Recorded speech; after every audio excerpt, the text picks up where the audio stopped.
The Schmitz and Bush families. Let's start here.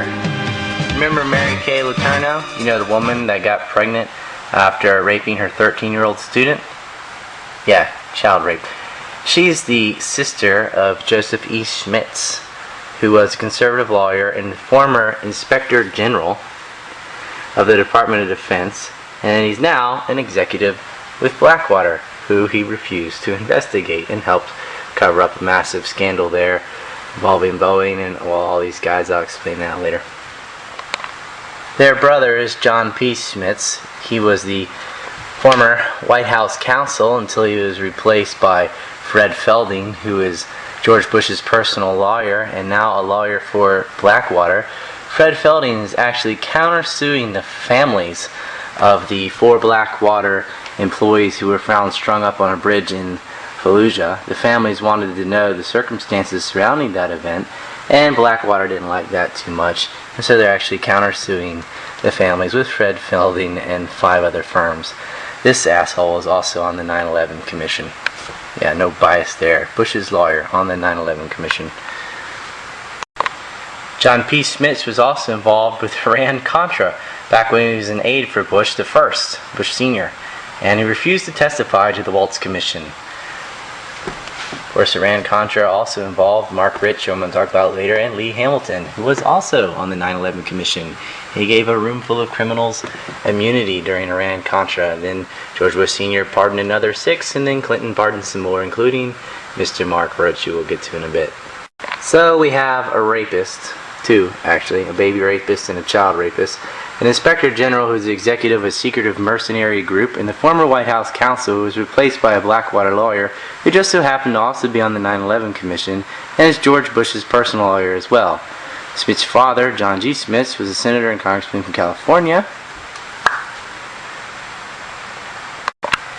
Pretty famous for his right-wing stances, occasional racist and homophobic remarks. His public career was ended when it was revealed they had an affair and fathered 2 illegitimate children. He got in trouble after his 13-month-old son of his mistress was found with hair wrapped around his penis. I think that explains why his other legitimate children are so messed up. Just to get in the guy's head, he bought a house of his hero, Joseph McCarthy, who I'll call a modern version of a witch trial-like fear mentality of the insanely religious psychopath. Schmitz's wife's sister is Columba Bush, who's married to Jeb Bush, George Bush Jr.'s brother, one of his brothers. So John P. Schmidt and Jeb Bush are brother-in-laws. Schmidt also worked for the neocon James Buckley, as did his brother, former Inspector General, and cover-up for Blackwater, who's now an executive for them.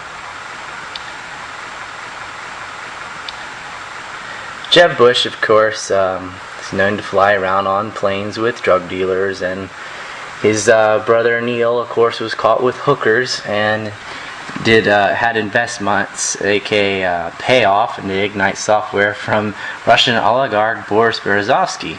Wonderful. His other brother Marvin, who was the head of security for the World Trade Centers until September 10th, 2001, had a pretty strange suicide of his babysitter who was run over by her own car. It's another one of those many unsolved murders. And then, of course, there's GW's been caught with cocaine and has gotten DUIs, etc. He's a drug addict as well. When Neil Bush got caught in Southeast Asia with hookers, he said they just showed up at his door and wanted to have sex, but they didn't ask for money. Someone else paid the hookers for him in exchange for his financial dealings. GW comes from an extremely messed up family. You can tell his brain's been eaten up by cocaine. Just listen to him say any of his speeches. He's a pure addict. Anyway, okay, so these children, Jeb and Marvin and Neil, they come from George Bush Sr., of course, former director of the CIA, the largest terrorist organization in the world. These yellow boxes just mean a lot. I can't even start writing the flow chart for Boris Berezovsky or the CIA because there's too many things that oligarchs and the CIA are involved in. George Bush Sr., now a spokesman for the private equity firm the Carlyle Group, was at a meeting with Osama bin Laden's brother on the morning of September 11th.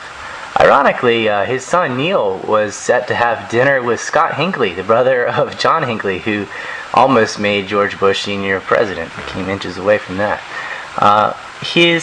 George Bush's brother, Prescott Jr., was involved with the Inagawa Kai. It's the third largest Yakuza group in Japan. I'll explain that later. And that, again, they're involved with too much stuff. Really evil bastards. And then their father, Prescott Sr., of course, was the principal financier for the Nazis. So you have the largest, nastiest criminal group from Germany, Japan, the United States, and Russia. And they're all involved with Bushes of different generations. Amazing family. Of course, W, not to be outdone by Clinton, whose spiritual advisor was giving him advice on adultery while standing next to his pregnant mistress. George Bush's spiritual advisor was Ted Haggard, who got caught with a male hooker as well as doing crank. It's just a plethora of sexual scandals and drugs. Of course, Bush's vice president, Dick Cheney, was on the D.C. Madame list. She had a very bizarre suicide. Also on that list was Vitter and several other people in government. Cheney's chief of staff, Louis Libby, P. Arthur with him, was on the White House Iraq group with Rove. He was a plane leaker. Leaked on Valerie Plame, so did Rove. He wrote a book about underage Japanese girls getting raped by animals. Rove, of course, had a male hooker in the White House, Jeff Gannon. And Jeff Gannon made references to internal government memos about the Plame affair before it was public. So why did this male hooker have such access to the highest levels of the White House? We're just starting to learn a little bit about Karl Rove's closet. So he actually was a male hooker and part of a fake news organization. All this blue is sex scandals and drugs on the map. The yellow are businesses and the white is people. Libby, of course, was a lawyer for the Mossad agent Mark Rich, who also has ties to the oligarchs. Mark Rich, of course, is in bed with the Clintons. Bill Clinton gave him a pardon on his last day in office. Rich, of course, was involved in the Iran-Contra affair as well, with Lee Hamilton, who was on the 9/11 Commission, as was fellow PNAC member John Lehman on the 9/11 Commission, part of PNAC, as was Libby and Cheney. 9/11 Commission also had James Thompson III, who was on the board of directors of Hollinger with Kissinger and Pearl, of course, of Trireme Boeing. I'm going to go over this scandal now. Now here's what went down. Now Schmitz had already covered for Richard Pearl for his Global Crossing scam, which I don't have time to get into, but the big one was in May of 2003, and this involved Boeing and Trireme, Richard Pearl, and all the usual suspects. Okay, so Boeing invests $20 million in Richard Pearl and Henry Kissinger's private equity firm Trireme. Then they suddenly get a contract for 100 tanker planes worth $30 billion. Totally unnecessary. Didn't need these planes, by the way. Pearl writes editorial in the Wall Street Journal promoting what's essentially his own deal with Boeing. And then the weapons buyer for the Pentagon, Pete Aldrich Jr., approves of the deal on his last day in office.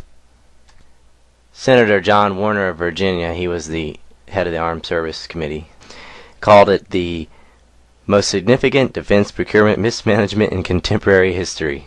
A couple of low-level schmucks ended up in jail. The Secretary of the Air Force resigned, and ultimately it was up to Joseph Schmitz to investigate.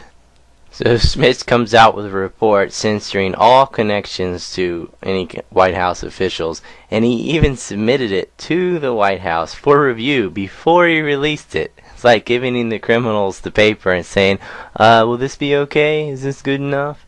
I made sure none of you get in trouble.